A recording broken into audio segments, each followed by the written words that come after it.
வானொலியில் நீங்கள் கேட்டு மகிழ்ந்த தென்கட்சிக்கோ சுவாமிநாதன் அவர்களின் இந்த ஒரு தகவல் கதை தொகுப்பினை கேட்கலாம். ஒரு காலத்தில் பிரஷ்யா அப்படின்னு ஒரு தேசம் இருந்தது. இப்போ ஜெர்மனி இருக்குல்ல, இதோட பெரும்பகுதி ஒரு காலத்தில் பிரஷ்யாங்கிற பேரில் இருந்தது. அப்போ அதுக்கு அரசராக இருந்தவர் மகா ஃப்ரெடரிக், அதாவது ஃப்ரெடரிக் தி கிரேட் அப்படின்னு சொல்லுவாங்க. அந்த ராஜாவுக்கு ஒரு சந்தேகம். நாம் பல வகையான வரிகளை விதித்து வசூல் பண்ணுறோம், அப்படி பண்ணி வருமானம் குறைஞ்சிக்கிட்டே போகுதே, இதுக்கு என்ன காரணமாக இருக்கும்? இதுதான் அவருக்கு ஏற்பட்ட சந்தேகம். ஒரு சமயம் அந்த அரசர் தம்முடைய அமைச்சர்களையும் பிரபுக்களையும் தளபதிகளையும் கூப்பிட்டு ஒரு விருந்து வச்சார். விருந்து முடிஞ்சதும் அவங்கள பார்த்து இந்த சந்தேகத்தை கேட்டார். வரிகள் அதிகமாக விதித்து வருமானம் குறையறதுக்கு என்ன காரணம் அப்படின்னு கேட்டார். பல பேருக்கு இதுக்கு சரியாக பதில் சொல்ல தெரியல. அனுபவசாலியான ஒரு தளபதி எழுந்திருச்சார். அரசே, அது எப்படிங்கிறத இப்போ உங்களுக்கு காட்டுறேன்னார். உடனே ஒரு பெரிய பனிக்கட்டி ஒன்றை தன்னுடைய கையில் எடுத்தார். அதை அப்படியும் எப்படியும் திருப்பி பார்த்தார். அப்புறம் அடுத்தவர்கிட்ட கொடுத்தார். அவரும் அதை அப்படியும் இப்படியும் திருப்பி பார்த்துட்டு அடுத்தபடியாக இருந்தவர்கிட்ட கொடுத்தார். இப்படியே இதை ஒவ்வொருத்தராக பார்த்துட்டு ஒவ்வொரு கையாக மாறி கடைசியில் மன்னர் கைக்கு போய் சேர்ந்தது. மன்னர் கைக்கு அந்த பனிக்கட்டி போய் சேர்ந்தப்போ அது கொஞ்சம் கொஞ்சமாக உருகி ஒரு பட்டாணி கடலை சைஸுக்கு ஆகிட்டுது. மன்னர் யோசனை பண்ணார், வரி அதிகமாக போட்டாலும் வந்து சேர்றது குறைவாக இருக்கிறதுக்கு என்ன காரணம் அப்படிங்கிறது அவருக்கு புரிஞ்சு போச்சு. காலம்தான் மாறிட்டு இருக்கே தவிர இந்த கையூட்டு வாங்குகிற பழக்கம் மாறினதாக தெரியல. இன்னொரு ராஜா இருந்தார். அவர் தன்னுடைய ராஜாங்கத்தில் லஞ்ச ஊழலே சுத்தமாக இருக்கக்கூடாது அப்படின்னு நினச்சார். அவர்கிட்ட பல்வேறு துறைகளுக்கும் பொறுப்பாக இருந்த பல பேரும் ரொம்ப சுத்தமாகவும் நேர்மையாகவும் இருந்தாங்க. ஒரே ஒருத்தர் மட்டும் எல்லார்கிட்டையும் லஞ்சம் வாங்கிட்டே இருந்தார். அவரை வேறு துறைகளுக்கு மாற்றி பார்த்தாரு. அந்த ராஜா என்னென்னமோ பண்ணி பார்க்குறாரு. எந்த வேலையை கொடுத்தாலும் அதுலேயும் லஞ்சம் வாங்கிறதுக்கு ஒரு வழியை உண்டு பண்ணிக்குவார் அந்த ஆள். ராஜாவுக்கு இது ஒரு பெரிய தலைவலியாக போட்டுது. இவர் என்ன பண்ணுறது, இவருக்கு என்ன வேலையை கொடுக்கறது, கொஞ்சம் கூட லஞ்சம் வாங்கிறதுக்கு சான்ஸே இல்லாத ஒரு வேலையை கொடுக்கணும் அப்படின்னு திட்டம் போட்டார். ஒரு நாள் அவருக்கு அந்த உத்தரவும் போட்டுட்டார். அதாவது அவருக்கு என்ன வேலைன்னா, கடற்கரையில் தான் அவருக்கு ஆஃபீஸ். அங்கேயே இருந்துக்க வேண்டியது. தினமும் எத்தனை கடல் அலை கரையில் வந்து மோதுது அப்படிங்கிறத கணக்கெடுத்து ராஜாவுக்கு தெரிவிக்க வேண்டியது. இதுதான் அவருக்கு வேலை. பேசாமல் அலையை எண்ணிட்டு உட்காந்துருக்கிட்டோம், அப்போவாவது அவர் லஞ்சம் வாங்குகிற சந்தர்ப்பம் இல்லாமல் போயிடும் அவருக்கு அப்படின்னு நினச்சார் ராஜா. இந்த ஆள் கடற்கரைக்கு போய் டியூட்டியில் ஜாயின் பண்ணிக்கிட்டார். ஒரே மாதத்தில் அங்கே சொந்தமாக ஒரு பிரம்மாண்டமான மாளிகை கட்டி விட்டார். ராஜாவுக்கு இது பெரிய ஆச்சரியமாக போச்சு. அலையை என்ற வேலையில் அந்த ஆள் எப்படி பணம் சம்பாதிச்சார் அப்படின்னு விசாரித்து பார்த்தார் அக்கம் பக்கத்தில். அந்த ஆள் என்ன பண்ணியிருக்கிறாருன்னா, கடற்கரையில் போய் பொறுப்பை ஏற்றுக்கிட்ட உடனே அங்கே இருந்த மீனவர்கள்கிட்ட எல்லாம் இந்த கரையில் வந்து ஒரு நாளில் வந்து மோதுகிற அலைகள் எத்தனை அப்படின்னு கேட்டிருக்காரு. அது எப்படிங்க தெரியும்னு இருக்காங்க அவங்க. தினமும் அந்த எண்ணிக்கை தெரியணும். நம்ம ராஜாவுக்கு தினமும் அறிக்கை அனுப்பணும், டெய்லி ரிப்போர்ட்டு. தவறுனா நீங்கள் இந்த கடலில் போய் மீன் பிடிக்கிறதுக்கு ராஜாவோட அனுமதி கிடைக்காது அப்படின்ட்டுருக்கார். உடனே மீனவர்களும் பயந்து போட்டாங்க. கடலுக்கு போகிறதுக்கு அனுமதி இல்லைன்னா பட்டினி கிடக்கிறது மாதிரி ஆகிடுமே. மெதுவாக அந்த ஆளுக்கிட்ட போனாங்க. காதோட காதாக சொன்னாங்க, ஐயா, எங்களால் வந்து கடல் அலையை வந்து எண்ண முடியாது. தினமும் எங்களால் முடிஞ்சதை உங்களுக்கு பணமாக கொடுத்துட்றோம். நீங்கள் தான் ராஜா கிட்ட சிபாரிசு பண்ணி நாங்கள் தொடர்ந்து மீன் பிடிக்கிறதுக்கு அனுமதி வாங்கி கொடுக்கணும் அப்படின்னு வேண்டிக்கிட்டாங்க. பணம் தினமும் வந்து சேர ஆரம்பிச்சுட்டுது. பதவியில் மற்ற பதவியோட இந்த பதவி எவ்வளவோ மேல் அப்படின்னு நினச்சிட்டான் அந்த ஆள். அது மட்டும் இல்லை, தயவு பண்ணி என்னை இந்த இடத்த விட்டு மாற்றி விடாதீங்க சார் அப்படின்னு வேற கேட்க ஆரம்பிச்சிட்டானா. ஒரு ஊரில் ஒரு விஞ்ஞானி இருந்தார். அவர் பேர் என்னென்னா ஹோ, இதுதான் அவர் பேர். ஒரு ஊசியை கண்டுபிடிக்கணும். அதுக்காக அவர் ரொம்ப காலமாக தலையை பிச்சுக்கிட்டு ஆராய்ச்சி பண்ணிக்கிட்டு இருந்தார். அது என்ன ஊசி தெரியுமா? இந்த தையல் மிஷினில் இருக்குல்ல, அந்த ஊசி தான். அவருக்கு பிடிபடாமல் இருந்த விஷயம் என்னென்னா, அந்த ஊசியோட கூர்மையான பாகத்தில் நூலை எப்படி கோக்கிறது, அது எப்படி சேர்க்கறது. அதில் மற்ற ஒரு பாகம் வந்து மிஷினுக்கு உள்ளே போயிடுது. அதனால் அந்த பாகத்தில் சாதாரணமாக மற்ற ஊசியில் நாம் செய்கிறது மாதிரி நூலை கொண்டு போய் நுழைக்க முடியாது. அப்படியே நுழைச்சாலும் தைக்கிறது எப்படி, அது முடியாத காரியம். இதுதான் அவருக்கு இருந்த பிரச்சனை. ரொம்ப நாள் யோசனை பண்ணி பார்த்தார்.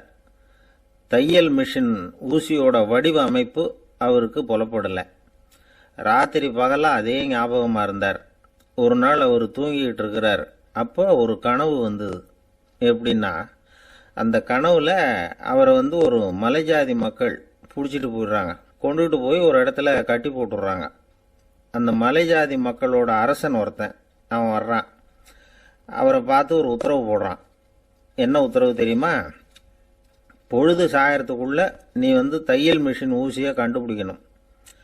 அப்படி கண்டுபிடிக்கலைன்னா உன் தலையை வெட்டி விடுவோம். இதுதான் அந்த அரசன் போட்ட கட்டளை. இவருக்கு என்ன பண்ணுறதுன்னு ஒன்றுமே புரியல, திருன்னு முழிக்கிறார். இந்த நேரத்தில் அந்த மலைஜாதியினர் அவரை சுற்றி சுற்றி பயங்கரமாக முழிச்சுக்கிட்டு டான்ஸ் ஆடுறாங்க.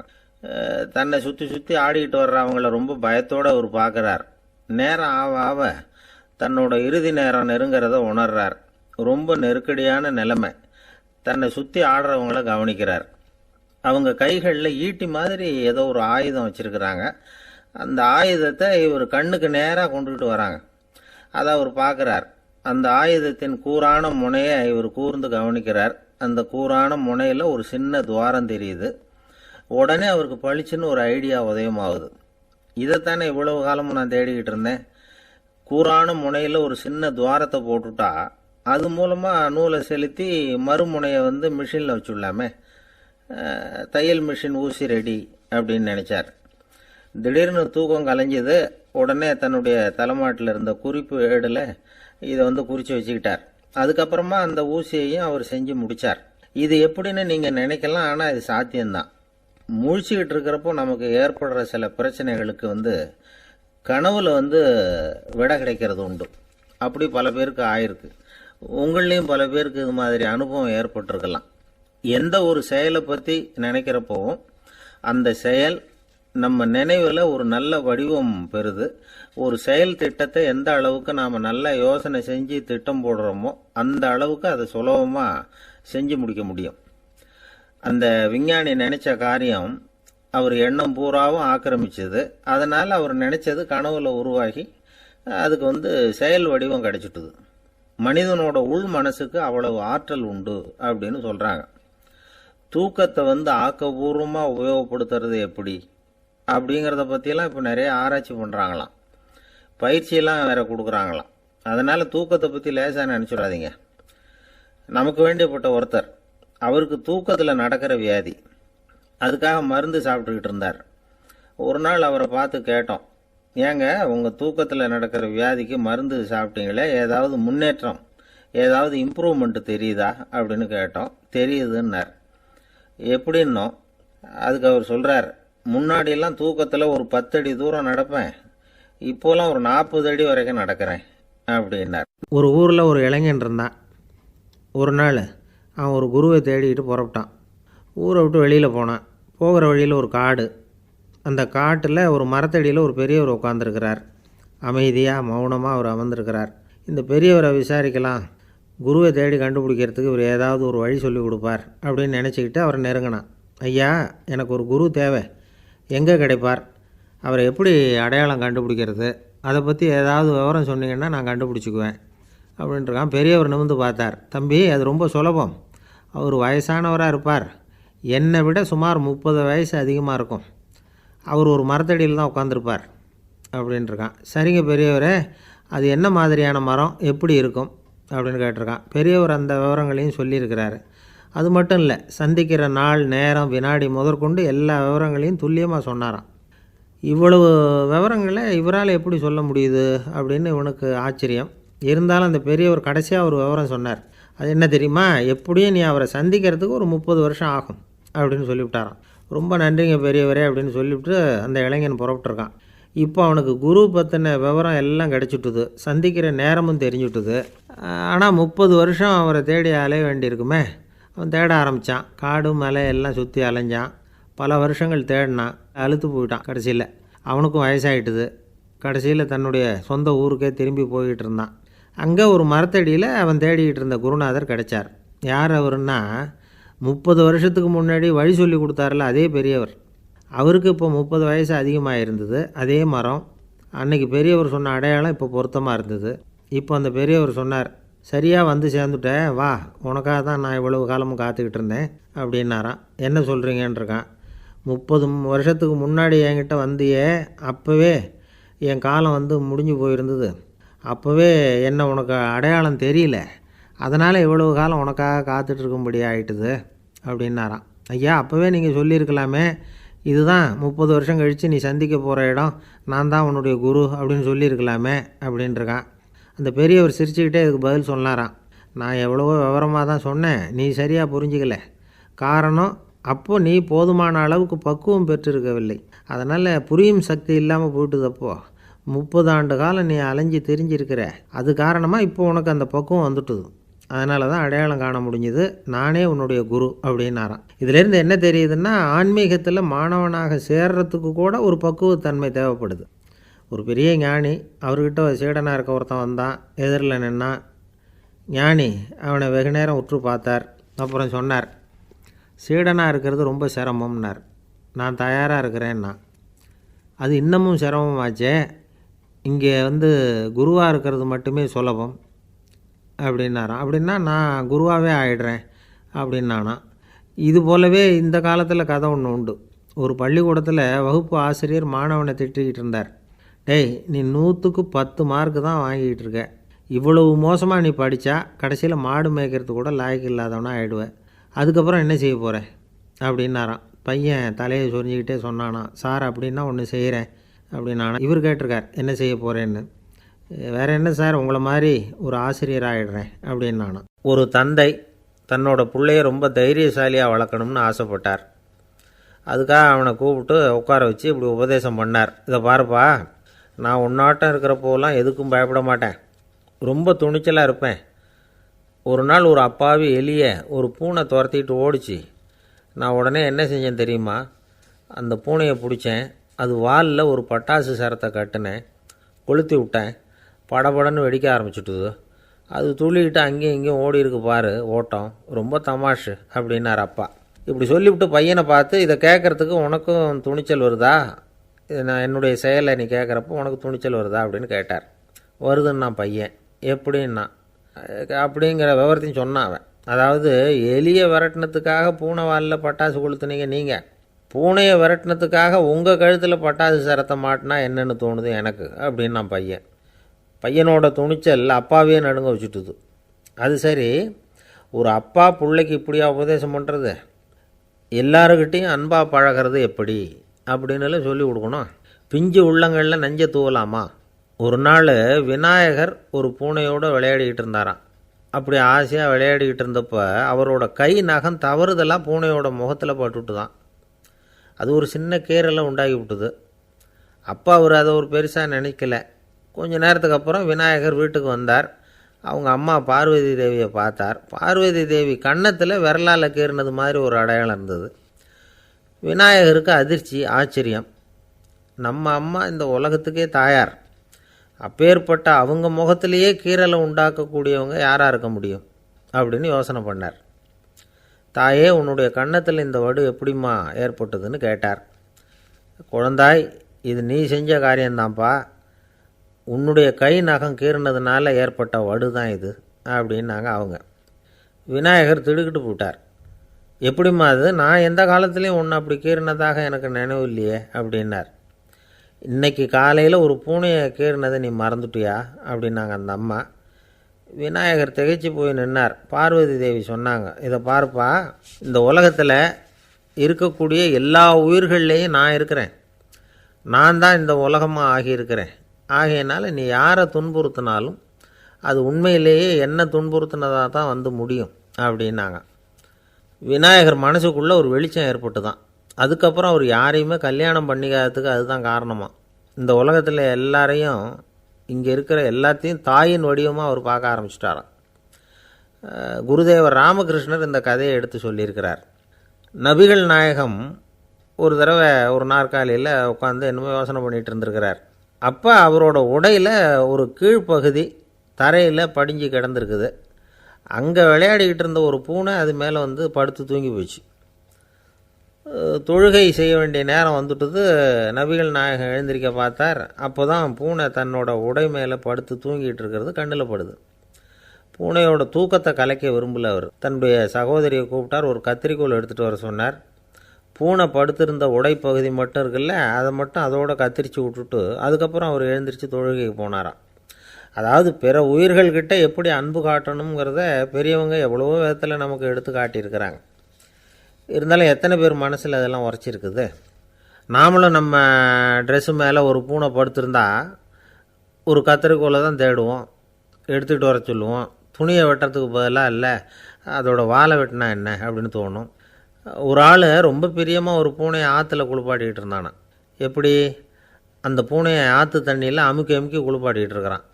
அந்த வழியாக போன பெரியவர் ஒருத்தர் இதை பார்த்தார். இதை பார்ப்பா, பூனையை அது மாதிரி ஆற்று தண்ணியில் அமுக்கி குளிப்பாட்டாத, மூச்சு திணறி செத்து போடும் அப்படின்னு அட்வைஸ் பண்ணார். நீ போய் அவன் வேலையை பார்த்துக்கிட்டு, எனக்கு எல்லாம் தெரியும்னா இவன். சரின்னு அவர் போயிட்டார். கொஞ்ச நேரம் கழித்து அவரே அந்த வழியாக திரும்பி வந்துக்கிட்டு இருந்தார். ஆற்றுல பூனையை குளிப்பாட்டிக்கிட்டு இருந்தவன் அழுதுகிட்டு உட்காந்துருக்கிறான். பக்கத்தில் அந்த பூனை செத்து கிடக்குது. இதை பார்த்தார் பெரியவர். நான் தான் அப்போவே சொன்னேனே அந்த பூனையை ஆற்றுல நினைக்காதேன்னு, அதை கேட்டிருந்தா அப்படி ஆயிருக்குமா அப்படின்னார். அந்த ஆள் கோபமாக இவரை முறைச்சி பார்த்தான். அட போய்யா, இந்த பூனை ஆற்றுல குளித்ததுனால ஒன்றும் செத்து போகல, குளித்ததுக்கப்புறம் அதோட உடம்பு ஈரமாக இருக்குதுன்னு அதை புழிஞ்சேன், அதனால தான் இப்படி ஆயிட்டுது அப்படின்னு நானும். நம்ம உடம்புல ரத்த அழுத்தம் இருக்குதே, அது நல்லதா கெடுதலா? உடனே அது கெடுதல்னு தான் சொல்லுவோம். ஆனால் உண்மை அது இல்லை. இயற்கையாக உள்ள ரத்த அழுத்தம் நம்ம உடம்புக்கு தேவையான ஒன்று. அந்த அழுத்தம் அதிகமாக போனால் தான் கெடுதல். அதை தான் நாம் பிபின்னு சொல்கிறோம். ஆனால் அது உண்மையிலேயே உயர் ரத்த அழுத்தம், ஹைப்பர் டென்ஷன். இதயம்ங்கிறது ஓயாமல் வேலை செஞ்சுக்கிட்டு இருக்கிற ஒரு பம்பு. இதயம் சுருங்கி ரத்தத்தை பம்பு செய்கிறப்போ ரத்த அழுத்தம் கூடுதலாக இருக்கும். இதுக்கு பேர் சிஸ்டாலிக் பிளட் ப்ரெஷர் அப்படின்னு பேர். இதயம் விரிந்த நிலைக்கு திரும்புகிறப்போ ரத்த அழுத்தமும் குறையுது. இதுக்கு பேர் டயஸ்டாலிக் பிளட் ப்ரெஷர் அப்படின்னு பேர். இப்படி இது மாறி மாறி இருக்கும். இந்த பிபி 140 90 இப்படின்லாம் சொல்கிறாங்கல்ல, இதுதான். சீராக இருக்க வேண்டிய ரத்த அழுத்தம் ஒரு அளவுக்கு மேலே அதிகரிச்சுட்டா ஆபத்து ஆரம்பம்னு அர்த்தம். சரி, இந்த உயர் ரத்த அழுத்தம் உண்டாகிறதுக்கு என்ன காரணம்? இதனால தான் இது வருதுன்னு ஒரு காரணத்தை குறிப்பிட்டு சொல்ல முடியாது. ஆனால் வம்சாவளி காரணம், ரொம்ப டென்ஷனான சூழ்நிலையில் வேலை செய்கிறது, உடம்பு குண்டாக இருக்கிறது, இதெல்லாம் இந்த ஹை பிபிக்கு துணை செய்யுது. அப்படி தான் எடுத்துக்க வேண்டியிருக்குது. இது கிருமியினால் ஏற்படுற வியாதி இல்லை, உடம்புல ஏற்படுற ஒரு பழுது, அவ்வளவுதான். இப்போ 40 வயசுக்கு மேலே தான் பொதுவாக இது பாதிக்கும். அதெல்லாம் சரி, ஒருத்தருக்கு உயர் ரத்த அழுத்தம் இருக்குது, அதை கட்டுப்படுத்துறதுக்கு வழி ஏதாவது உண்டா அப்படின்னா உண்டு. மருந்து கொடுத்தும் சரி பண்ணலாம். மருந்து இல்லாத சிகிச்சை முறைகளும் இருக்குது. இப்போ மருந்து சாப்பிட்றதுன்னா டாக்டர்கிட்ட போயிடலாம். அதுக்கு இப்போ சுமாராக 30 விதமான மருந்துகள் இருக்குதான். மருந்தோட உடல் கட்டுப்பாடும் மனக்கட்டுப்பாடும் சேர்ந்ததுன்னா ரொம்ப விசேஷம். அது இருக்கட்டும், மருந்து இல்லாமல் நாம் செய்ய வேண்டியது என்ன, அதை தெரிஞ்சுக்குவோம். முதல்ல சீரான உடற்பயிற்சி, வாக்கிங் ரொம்ப நல்லது. மனசை அமைதிப்படுத்துறதுக்கு யோகாசனம், ஆழ்நிலை தியானம், இது மாதிரியான பயிற்சிகள் நல்லது. ஒரு காலத்தில் யோகாசனம் பண்ணுங்க, தியானம் பண்ணுங்கன்னு சொன்னால் ஒரு மாதிரியாக பார்த்தாங்க. இப்போ மருத்துவ நிபுணர்களே அதெல்லாம் ரொம்ப அவசியம்தான் அப்படின்னு சொல்கிறாங்க. இன்னொரு அதிசய சிகிச்சை முறை இப்போ வழக்கத்துக்கு வந்திருக்குது. பயோ ஃபீட்பேக் அப்படின்னு பேர். மூளையின் அழுத்த அலைகளை பதிவு பண்ணி அதை மறுபடியும் உடம்புக்குள்ளே செலுத்தி இந்த ரத்த அழுத்தத்தை சீராக்கி போடுறாங்க. சில பேருக்கு இந்த ஹை பிபி பார்டர் லைனில் இருக்கும். அவங்களுக்கெல்லாம் மருந்துகள் அவசியம் இல்லை. வாழ்க்கை முறையில் சில மாற்றங்களை பண்ணிக்கிட்டாவே போதும். பிஹேவியரல் மாடிஃபிகேஷன்ஸ்னு சொல்கிறாங்க. அது எப்படின்னா, பரபரப்பான வாழ்க்கை முறையை தவிர்க்கணும். புகைப்பிடிக்கிற பழக்கம், மது அருந்தும் பழக்கம், இதெல்லாம் இருந்தால் விட்டுடணும். சாப்பாட்டில் உப்பை குறைக்கணும். கொழுப்பு சத்து ஆகாரங்களை குறைச்சிக்கணும். முடிஞ்சால் விட்டுடலாம். குடும்பத்தில் ஏற்கனவே யாருக்காவது ஹை பிபி இருந்தால் சந்ததிகள் ஜாக்கிரதையாக இருக்கணும். நடுத்தர வயசு அடைஞ்சவங்க அப்பப்போ அந்த பிபி செக் பண்ணிக்கிறது நல்லது. டாக்டர் சொல்கிறத நம்மளில் பல பேர் சரியாகவே கேட்கறது இல்லை. அதனால தான் இடைஞ்சல். ஒரு ஆள் பிபின்னு சொல்லி டாக்டர்கிட்ட போனான். உடம்பு குண்டாக இருக்குது, அதை குறைக்கணும், முதல்ல தினமும் உடற்பயிற்சி பண்ணு அப்படின்னார். சரின்னு சொல்லிவிட்டு வந்தான், செஞ்சான். கொஞ்ச நாள் கழிச்சு மறுபடியும் டாக்டர்கிட்ட போனான். என்னப்பா எக்ஸசைஸ் பண்ணியா அப்படின்னு கேட்டார். தினமும் பண்ணினேன் டாக்டர்னா. என்ன பண்ணேன்னு கேட்டார். முன்னெல்லாம் சிகரெட்டை கடையில் வாங்குவேன், இப்போ நான் அப்படி வாங்குறத விட்டுட்டேன். தினமும் நானே என் கையாலேயே உருட்டி தயார் பண்ணுறேன் டாக்டர். இது ஒரு எக்ஸசைஸ் தானே அப்படின்னா. ஒரு ஆஃபீஸில் வேலை பார்க்குற ஒருத்தர் ஏதோ தப்பு பண்ணிவிட்டார். உடனே மேலதிகாரி அவரை கூப்பிட்டு அனுப்புனார். நீ செஞ்சது தப்புன்னார் கோபமாக. இது ஒரு ரகம். சில அதிகாரிகள் இப்படி நீங்கள் செஞ்சது தப்புன்னு சொல்கிறதில்ல, நீங்கள் செஞ்சது சரி அப்படின்னு சொல்கிறதில்ல. எப்படி சொல்லுவாங்கன்னா, நீங்கள் செஞ்சது சரியில்லைன்னு நான் நினைக்கிறேன் அப்படின்னு சொல்லுவாங்களாம். அதாவது சில பேர் நீங்கள் செஞ்சது தப்புங்கிறாங்க, அதையே மாற்றி சொல்கிறாரு இவர், நீங்கள் செஞ்சது சரியில்லைன்னு நினைக்கிறேன். இது ரெண்டும் அர்த்தம் ஒன்று தான், இருந்தாலும் வார்த்தைகள் வித்தியாசம். நிர்வாக திறமை இல்லாத ஒரு அதிகாரி யூ ஆர் ராங் அப்படின்னு சொல்லுவாராம். நிர்வாக திறமை உள்ள அதிகாரியாக இருந்தால் அதையே கொஞ்சம் மாற்றி I think you are not correct அப்படிம்பாரான். இதுதான் வித்தியாசம். இருந்தாலும் வார்த்தைகளை உபயோகப்படுத்துகிற விதத்தை வச்சு தான் வேலை நல்லா நடக்கிறதும் நடக்காததும் இருக்குது. விவரம் தெரிஞ்சவங்க என்ன சொல்கிறாங்க தெரியுமா? Be a leader not a boss அப்படிங்கிறாங்க. ஒரு லீடராக பாஸாக இருக்காதே அப்படிங்கிறாங்க. சரி, அப்படின்னா லீடருக்கும் பாஸுக்கும் வித்தியாசம் உண்டா அப்படின்னு கேட்டால் இருக்குன்னு சொல்கிறாங்க. லீடருங்கிறவர் வேறு, பாஸுங்கிறவர் வேறு. ஒரு லீடர் எப்படி நடந்துக்குவார், ஒரு பாஸ் எப்படி நடந்துக்குவார், இதை முதல்ல நாம் தெரிஞ்சுக்கணும். அவங்க எப்படி நடந்துக்குவாங்க அப்படிங்கிறதுக்கு சில விவரங்கள் இருக்குது. அதை கேட்டோம்னா நாம் புரிஞ்சுக்கலாம் அதை. அதாவது பாஸுங்கிறவர் விரட்டிக்கிட்டே இருப்பார், லீடருங்கிறவர் ஊக்கப்படுத்திக்கிட்டே இருப்பார். நாளைக்கு சாயந்தரத்துக்குள்ளே அந்த வேலையை செஞ்சு முடிக்கலைன்னா தொலைச்சி விடுவோம் தொலைச்சி அப்படிம்பார் அவர். இவர் எப்படி சொல்லுவார்னா, இது வரைக்கும் நீங்கள் செஞ்சுருக்கிற வேலை ரொம்ப அற்புதம் அப்படிம்பார். பாஸுங்கிறவர் அதிகாரத்தை நம்பி செயல்படுறவர், லீடருங்கிறவர் நல்லெண்ணத்தை நம்பி செயல்படுறவர். நம்மக்கிட்ட அதிகாரம் இருக்குது, பவர் இருக்குது, அதனால் காரியத்தை சாதிச்சுடலாம் அப்படின்னு நினைக்கிறவர் அவர். மற்றவங்கக்கிட்ட ஒரு நல்ல அபிப்பிராயத்தை சம்பாதிச்சுக்கிட்டு அது மூலமாக காரியங்களை சாதிக்கிறவர் இவர். பாஸுங்கிறவர் பயத்தை உண்டு பண்ணுவார், லீடருங்கிறவர் அன்பை பரவ செய்வார். அதை செய்யலைன்னா ஆடிட்டில் தகராறாயிடும், இது செய்யலைன்னா இன்க்ரிமெண்ட்டு கட் ஆகிடும், இப்படி ஏதாவது சொல்லி பயமுறுத்திக்கிட்டே இருப்பார் அவர். இவர் அப்படி இல்லை. உடம்பு இப்படி இருக்குது, வீட்டில் எல்லோரும் சௌக்கியமாக இருக்கிறாங்களா, ஆஃபீஸில் எல்லாம் வசதியாக இருக்குதா, நான் ஏதாவது உதவி செய்யணுமா அப்படின்னு அன்புக்கு முக்கியத்துவம் கொடுப்பார். பாஸுங்கிறவர் எதுக்கெடுத்தாலும் நான் சொல்லிகிட்டு இருப்பார், லீடருங்கிறவர் நாமன்னு சொல்லிகிட்டு இருப்பார். பாஸுங்கிறவர் தப்புக்கு காரணம் யாருன்னு பார்ப்பார், லீடருங்கிறவர் தப்பு என்னன்னு பார்ப்பார். இதுதான் ரெண்டு பேருக்கு வித்தியாசம். The boss shows who is wrong, the leader shows what is wrong அப்படின்னு சொல்லுவாங்க. இந்த காரியம் எப்படி செய்யப்பட்டிருக்கு அப்படின்னு தெரிஞ்சுக்கிறவர் பாஸ், இந்த காரியத்தை எப்படி செய்யணும்னு செஞ்சு காட்டுறவர் லீடர். பாஸுங்கிறவர் பணியாளர்களை திட்டுவார், லீடர் மரியாதைக்குரியவராக நடத்துவார், அதுக்குரியவராக அவர் நடந்துக்குவார். செய்கிற வேலையை ஒரு சுமையாக நினைக்க வைக்கிறவர் பாஸ், செய்கிற வேலையை ஒரு சந்தோஷமாக ஆக்கிறவர் லீடர். ஒரு முதலாளியாக இருக்கிறவர் அல்லது ஒரு நிர்வாகியாக இருக்கிறவர் இது மாதிரியான நுணுக்கங்களையெல்லாம் தெரிஞ்சு வச்சுக்கிறது நல்லது. ஒரு பாஸ் இருக்கார், அவர் ஒரு நாள் ரொம்ப பெருமையாக தன்னோட ஆஃபீஸை பற்றி பேசிக்கிட்டு இருந்தார். எனக்கு கீழே 200 பேர் வேலை செய்கிறாங்க சார், நான் ஒரு கோடு கிழிச்சா அவங்க அதை தாண்டாத அளவுக்கு நான் நடந்துக்கிறேன் சார் அப்படின்னார் அவர். அது எப்படி முடியுது உங்களால் அப்படின்னு கேட்டோம். நான் கோடே கிழிக்கிறதில்ல சார் அப்படின்னார். ஒரு பெரியவர் உட்கார்ந்துருக்கிறார், அவரை சுற்றி அவருடைய தோழர்கள் உட்காந்துருக்கிறாங்க. ஏதோ ஒரு முக்கியமான செய்தியை அவர் அவங்களுக்கு சொல்லிகிட்டு இருக்கிறார். அவங்களும் ஆர்வமாக கேட்டுக்கிட்டு இருக்கிறாங்க. இந்த சமயத்தில் யாரோ ஒரு ஆள் வேகமாக அங்கே வர்றார். வர்ற வேகத்திலேயே எனக்கு ஏதாவது உதவி செய்யுங்க அப்படின்னு கேட்டுக்கிட்டே வர்றார்.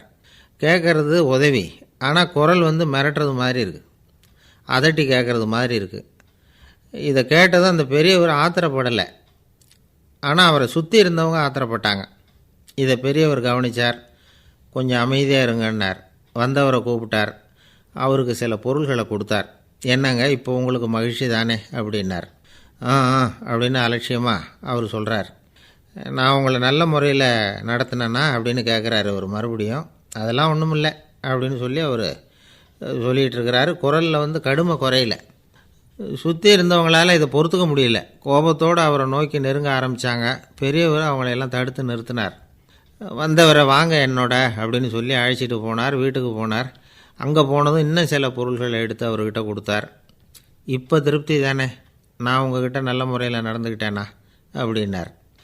அவர் முகம் இப்போ தான் கொஞ்சம் மலர்ந்தது. ரொம்ப நன்றி, இறைவன் உங்கள் குடும்பத்துக்கு எல்லா நன்மைகளையும் செய்வான் அப்படின்னு சொன்னார். இதே வார்த்தைகளை என்னுடைய தோழர்கள்கிட்டே சொல்லிட்டீங்கன்னா அவங்க கோபம் தணிஞ்சிரும், வர முடியுமான்னார். கண்டிப்பாக வர்றேன் அப்படின்னாரு. மறுநாள் காலையில் அந்த இடத்துக்கு வந்தார். அதே மாதிரி சொல்லிவிட்டு அவர் போயிட்டார். தோழர்கள்லாம் ரொம்ப வியப்போடு பெரியவரை பார்த்தாங்க. அந்த பெரியவர் தான் நபிகள் நாயகம். அவர் சொன்னார், ஒருத்தன் ரொம்ப ஆசையாக ஒரு ஒட்டகத்தை வளர்த்துக்கிட்டு வந்தான். ஒரு நாள் அந்த ஒட்டகம் வந்து கயத்தை அறுத்துக்கிட்டு ஓடி போயிட்டுது. அக்கம் பக்கத்தில் இருக்கிறவங்கெல்லாம் அந்த ஒட்டகத்தை பிடிக்கிறதுக்கு முயற்சி பண்ணாங்க. அதை துரத்திக்கிட்டு ஓடினாங்க. ஒட்டகம் வந்து தாறுமாறாக ஓட ஆரம்பிச்சிது. இந்த சமயத்தில் ஒட்டகத்தை வளர்த்தவன் அங்கே ஓடி வந்தான். நீங்கள் அதை ஒன்றும் செய்ய வேணாம், விட்டுருங்க. அதோட சுபாவம் எனக்கு நல்லா தெரியும். அதை சுலபமாக என்னோடய வழிக்கு கொண்டுட்டு வந்துட முடியும். நான் பார்த்துக்கிறேன், விட்டுருங்கோ அப்படின்னா. எல்லோரும் விலகி போயிட்டாங்க. இவன் என்ன செஞ்சான் தெரியுமா? கொஞ்சம் புல்லை கையில் எடுத்துக்கிட்டு அந்த ஒட்டகத்தை நெருங்கினான். அவ்வளவுதான். அது ஓடி வந்து இவன் காலடியில் உட்காந்துக்கிட்டது. செல்லமாக அதை அப்படியே தடவி கொடுத்தான். முதுகில் ஏறி உட்காந்துக்கிட்டான். அது பாட்டுக்கு சாதுவாக நடந்து போகுது. இந்த கதையை நபிகள் நாயகம் தம்முடைய தோழர்களுக்கு சொல்கிறார். ஒட்டகத்தை மட்டும் இல்லை, சில மனிதர்களையும் கூட சில விதத்தில் அணுகி தான் அவர்களை வந்து சீர்திருத்த வேண்டியிருக்குது அப்படிங்கிறத அவங்களுக்கு உணர்த்தினார். இது ஒரு அழகான உளவியல் அணுகுமுறை. சில குடும்ப தலைவர்கள் கூட இந்த ஒட்டகம் மாதிரி நடந்துக்கிறது உண்டு. அப்புறம் அடங்கி போகிறதும் உண்டு. ஒரு குடும்பத் தலைவர் காலையில் எழுந்திரிச்சதுலேருந்து சத்தம் போட்டு கத்திக்கிட்டு இருப்பார். பக்கத்தில் இருந்தவங்கெல்லாம் ஓடி போய் சமாதானம் பண்ணி பார்த்தாங்க. அவர் ஓயறது மாதிரி தெரியல. கடைசியில் அவர் மனைவி வந்தாங்க. நீங்கள் எல்லாம் விலகி போயிடுங்க, அவர் சுபாவம் எனக்கு தெரியும், நான் பார்த்துக்கிறேன் அப்படின்னாங்க. சரின்னு எல்லோரும் போயிட்டாங்க. சாயந்தரமாக வந்து பார்க்குறாங்க, அவர் சத்தம் இல்லாமல் ஒரு மூலையில் உட்காந்துருக்கிறார். ரொம்ப சாதுவா. ஆச்சரியமாக இருந்தது. என்னம்மா பண்ணீங்கன்னு கேட்டாங்க. அது ஒன்றும் இல்லைங்க, ஒரு வேளை சாப்பாட்டை நிறுத்தினேன், பட்னி போட்டேன், அவ்வளவுதான் அப்படின்னாங்க அந்த அம்மா. பிரம்மத்தை அறிந்தவன் பிரம்மமாகிறான் அப்படின்னு ஒரு பெரியவர் பேசினார் ஒரு கோவிலில். தைத்திரிய உபனிஷத்து அப்படி சொல்லுதான். இதை கேட்கும் பொழுது நமக்கு ஒரு சந்தேகம் வரும். அது எப்படி? பிரம்மத்தை அறிந்தவன் பிரம்மம் ஆகிறான்னா, சிங்கத்தை அறிந்தவன் சிங்கம் ஆகிறானா, தோசையை அறிந்தவன் தோசை ஆகிறானா? இப்படிப்பட்ட சந்தேகம் நமக்கு வர்றதில் ஒன்றும் ஆச்சரியம் இல்லை. இது இயற்கை. இதுக்கும் அந்த பெரியவரே பதில் சொல்கிறார். சிங்கம் வேற, நாம் வேற. அதனால் சிங்கத்தை அறிந்தவன் சிங்கம் ஆக மாட்டான். ஆனால் பிரம்மம் வேறு, நாம் வேறு இல்லை. அதனால் பிரம்மத்தை அறிந்தவன் பிரம்மமாகிறான் அப்படிங்கிறது அவரோட விளக்கம். மனிதன் அவன்தான் தான் பிரம்மங்கிறது தெரியாதனால தான் அதை வேறு எங்கேயோ தேடிகிட்டு இருக்கிறான். கடைசியில் அது தான் தாங்கிறது புரிஞ்சுக்கிற பொழுது அவன் பிரம்மமாயிடுறான். இதை விளக்கிறதுக்கு ஒரு உபநிஷத்து கதையே இருக்குது. நமக்கு தெரிஞ்ச கதை தான், ஆனால் அதை வேறு விதமான அர்த்தத்தில் விளையாட்டாக சொல்லிகிட்டு இருக்கிறோம்.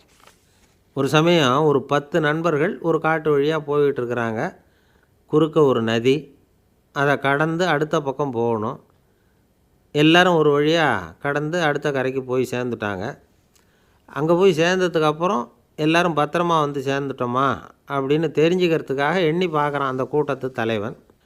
அவங்க மொத்தம் 10 பேர். ஆனால் இவன் எண்ணி பார்க்குறப்போ 9 தான் வருது. ஏன்னா அவன் தன்னை விட்டுவிட்டான். எதிரில் நிற்கிறவங்கள மட்டுமே எண்ணுறான். ஐயோ 10வது ஆள் எங்கேங்கிறான், பதறான். சரி நீ இரு, நான் எண்ணி பார்க்குறேன்னு சொல்லிவிட்டு இன்னொருத்தன் வந்து எண்ணுறான். அவனும் தன்னை விட்டுவிட்டு எண்ணுறான். 9 தான் வருது. எல்லோரும் கொய்யோ முறையோன்னு கத்த ஆரம்பிச்சிட்டாங்க. அந்த சமயத்தில் ஒரு பெரியவர் அந்த பக்கமாக வர்றார். என்ன விஷயம்னு விசாரிக்கிறார். 10வது ஆள் 6 அடிச்சுட்டு போட்டுது அப்படின்னு சொல்லி இவங்க அழறாங்க. சரி அழாதீங்க அப்படின்னு சொல்லி அந்த தலைவனை பார்த்து இப்படி வாங்குறார். வர்றான். இப்போ எனக்கு முன்னாடி ஒரு தரம் எண்ணு பார்க்கலாம்ங்கிறார். 1 2 3ன்னு ஆரம்பித்து 9ல் வந்து முடிக்கிறான். உடனே பெரியவர் நீ தான் அந்த 10வது ஆள் அப்படிங்கிறார். இது உண்மை. நாம் தான் அது. நாம் தான் நம்மளை வேறு எங்கேயோ தேடிகிட்டு இருக்கிறோம். நாம் எங்கேயோ தேடிகிட்டு இருக்கிறோமே, அந்த பிரம்மம் நாம் தான். இப்படி ஒரு பெரிய உண்மையை விளக்கிறதுக்காக தான் அப்படி ஒரு கதை சொல்லப்பட்டது. ஆனால் அதை வந்து நாம் வேறு விதமாக வேடிக்கையாக உபயோகப்படுத்திக்கிட்டு இருக்கிறோம். எப்படி தெரியுமா? ஒரு ஆத்தங்கரையில் ஒரு 10 பேர் முழிச்சுக்கிட்டே நின்றுக்கிட்டு இருந்தாங்களாம். அந்த பக்கமாக வந்த ஒருத்தன் ஏன் இப்படி முழிச்சுக்கிட்டு நிற்கிறீங்கன்னு கேட்டிருக்கிறான். எங்களுக்கு நீச்சல் தெரியாது, நாங்கள்லாம் அடுத்த கரைக்கு போய் சேரணும் அப்படின்னு நாங்களாம். சரி நான் கொண்டுட்டு போய் விட்றேன். எல்லாரும் அக்கறைக்கு போய் சேர்ந்த உடனே ஆளுக்கு ₹1 வீதமாக மொத்தம் ₹10 எனக்கு கொடுக்கணும் அப்படின்ட்டுருக்கான் இவன். சரின்னு ஒத்துக்கிட்டாங்க. இவன் ஒவ்வொருத்தராக கையை பிடிச்சி மெதுவாக ஆற்றுல இறக்கி அழைச்சிட்டு போயிட்டான். 9 பேரை கரை சேர்த்துட்டான். 10வது ஆள் பாதி ஆற்றுல போயிட்டுருக்கிறப்போ திடீர்னு வெள்ளம் வந்துட்டுது. புடி நழுவி போச்சு. கையை விட்டுட்டான்.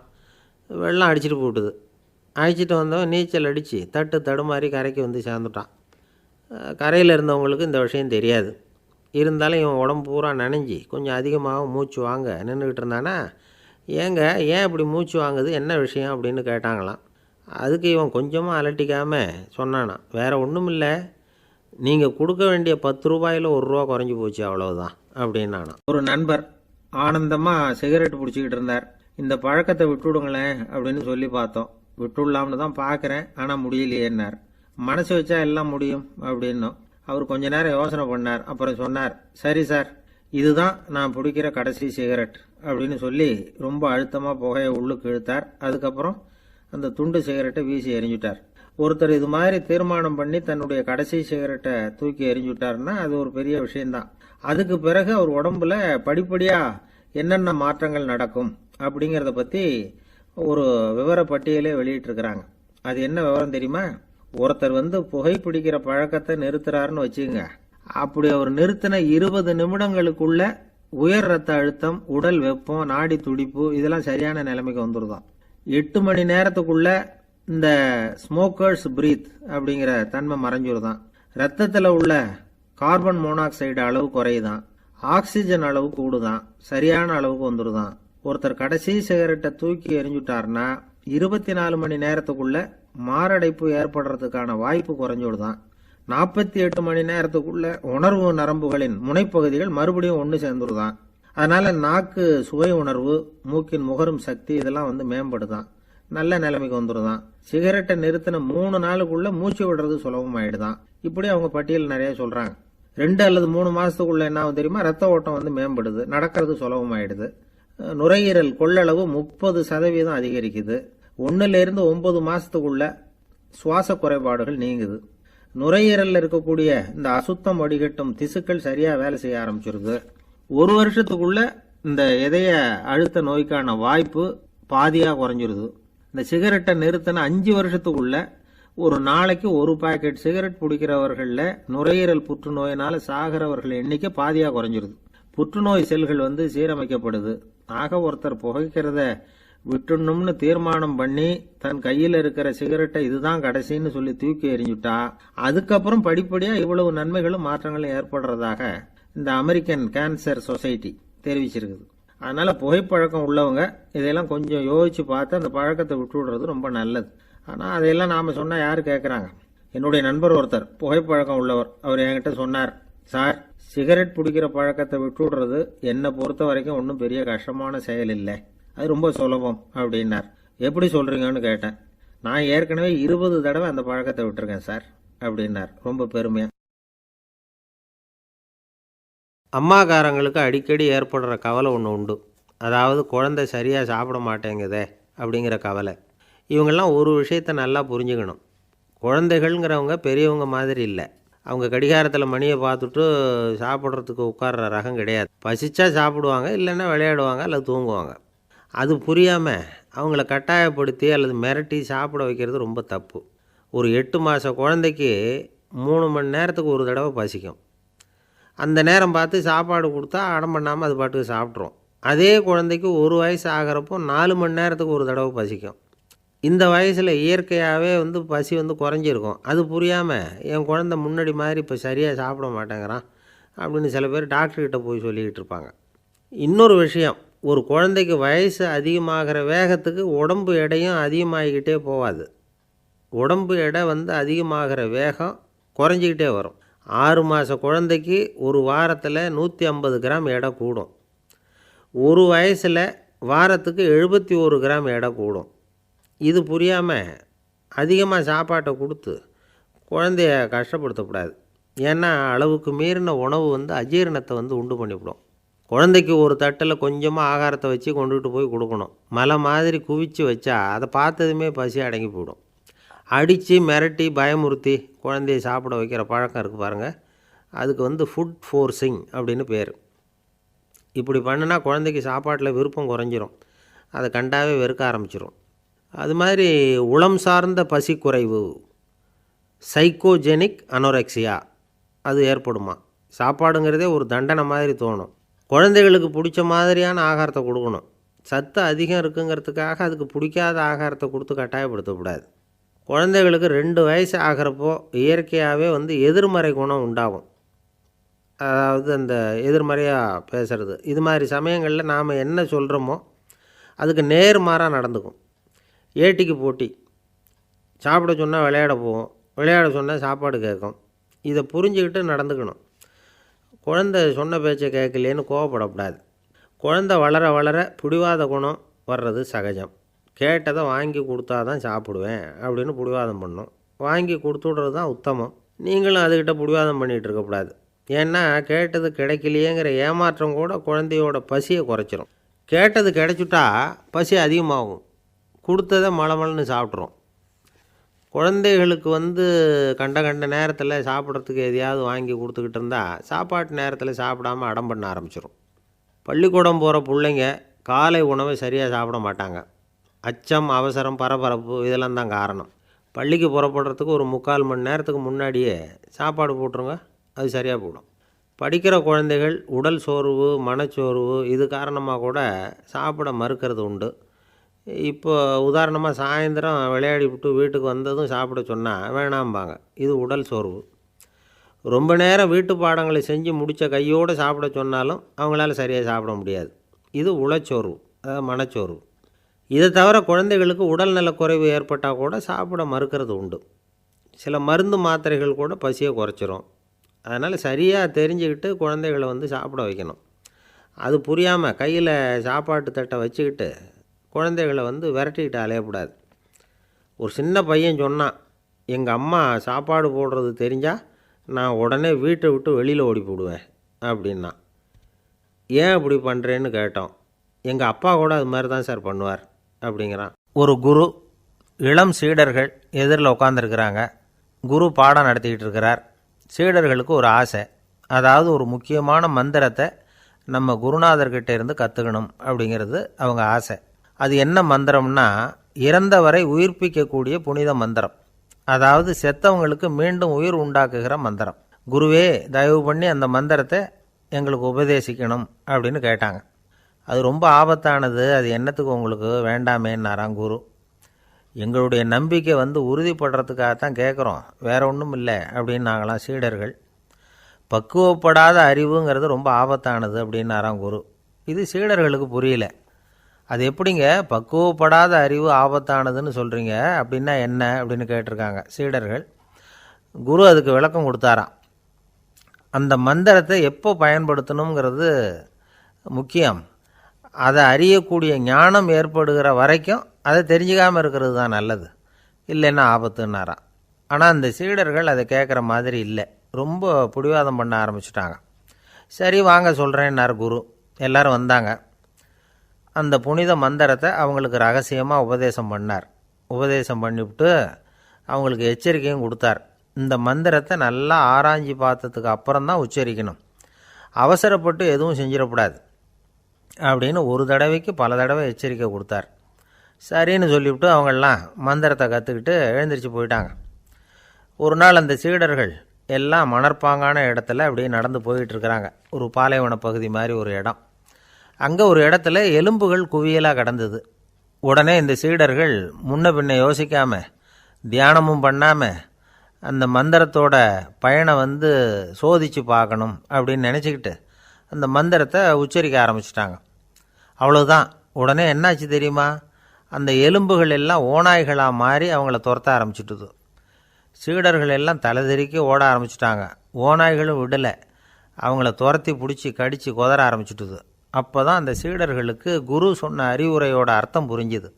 பக்குவப்படாத அறிவு ஆபத்தானது அப்படிங்கிறது.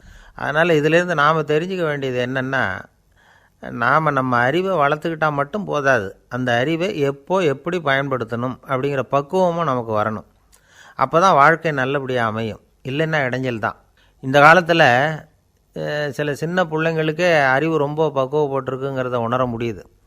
ஒரு சின்ன பையன் பள்ளிக்கூடத்தில் மார்க் லிஸ்ட்டு கொடுத்தாங்க, வாங்கிக்கிட்டு அவசரமாக வீட்டுக்கு ஓடினான். எதிரில் வந்த ஒருத்தர் கேட்டார், என்ன அவசரம், ஏன் இப்படி வேகமாக ஓடுறேன்னார். எங்கள் அம்மாக்கிட்ட அடி வாங்கணும், அதுக்காக தான் ஓடுறேன்னா. அடி வாங்கிறதுக்கா இவ்வளவு அவசரம்னார் அவர். அப்படி இல்லைங்க, நான் போகிறதுக்குள்ளே எங்கள் அப்பா வீட்டுக்கு வந்துட்டாருன்னா அவர்கிட்ட அடி வாங்க வேண்டியிருக்கும். அதை அவாய்ட் பண்ணுறதுக்காக இப்படி ஓடுறேன் அப்படின்னு நானாம் அந்த பையன்.